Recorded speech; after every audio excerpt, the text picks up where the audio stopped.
Hi there, I'm Danielle, and this is the Federal Farmhouse. I am joining you today on our front porch. It's an amazing fall day here in Ohio, and these days usually don't happen for us in November, as it's usually pretty cool. And so today I thought I'd take advantage of sitting on the porch maybe one last time before it gets cold tomorrow and chat with you about how we made it out here to what I call the middle.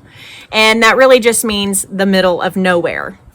So back in 2017, I had quit my job the year before and had our third child in February. And don't you know, having spent time home, I got to thinking about our life in suburbia and kind of where we were as a family.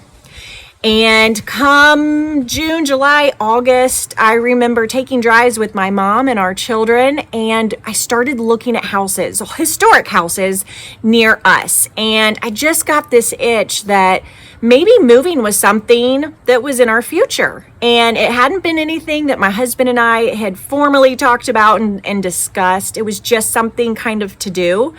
And looking at houses, ended up touring houses, which led us to making offer on houses. And I say houses.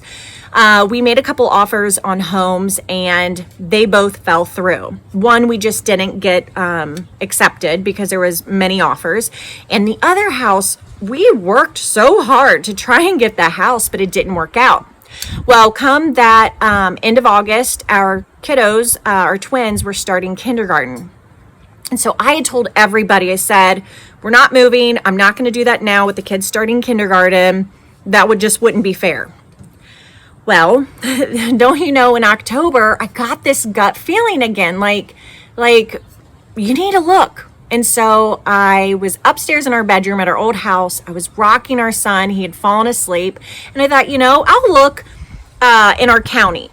I'll widen it and see if there's any homes that met our bucket list. And it had to be things like we had to have a pond, we wanted to have land, we wanted to have a front porch, a big garage if we could, or some type of barn, something to store things in. So I widened the search that day, and don't you know, I found this home. So I told my husband, I said, I drove out there with my mom today to look at it, and gosh, what a drive it was. And it was long, but my goodness, was it gorgeous. It was a beautiful fall day like today. But anyways, it was in October, and we ended up coming out to see the house. We put an offer on it in November. And don't you know, on Thanksgiving evening, our realtor called and said, your offer's been accepted.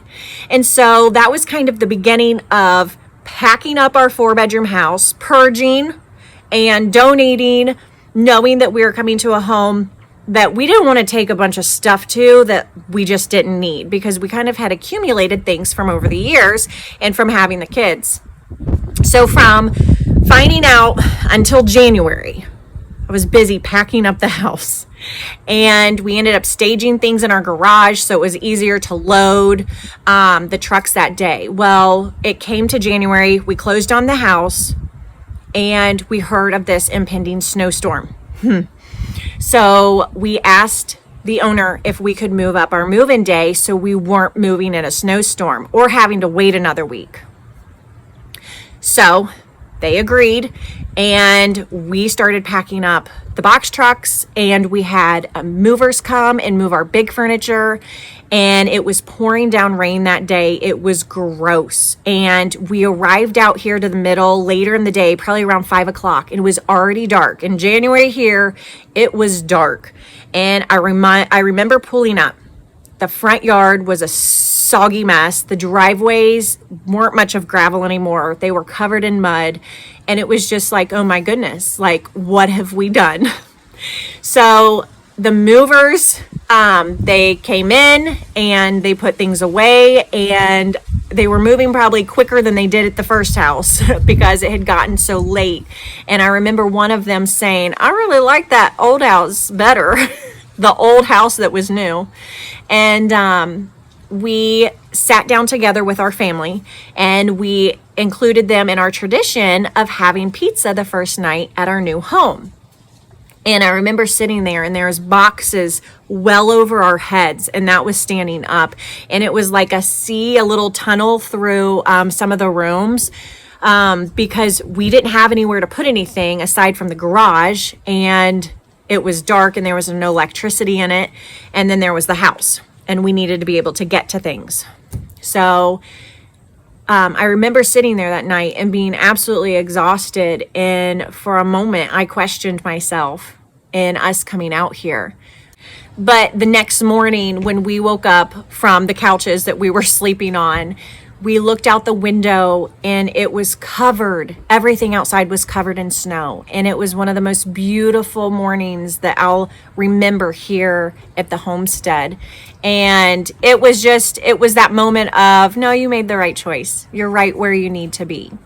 So I will end there for today. There's so many more stories to share about the first days that we were here. There was tow trucks involved and other fun things, and children missing their first day of school. There's so many great stories to tell and lessons that I've learned here at the homestead, and I'm excited to share those with you. But I want you to come away, though, from this message of, risk taking can be so rewarding. And are there any avenues or places that you want to be going and that maybe you should be exploring? Because I have to tell you, it's absolutely worth it. So I hope you guys have a wonderful weekend, and I look forward to talking with you next week from the Federal Farmhouse.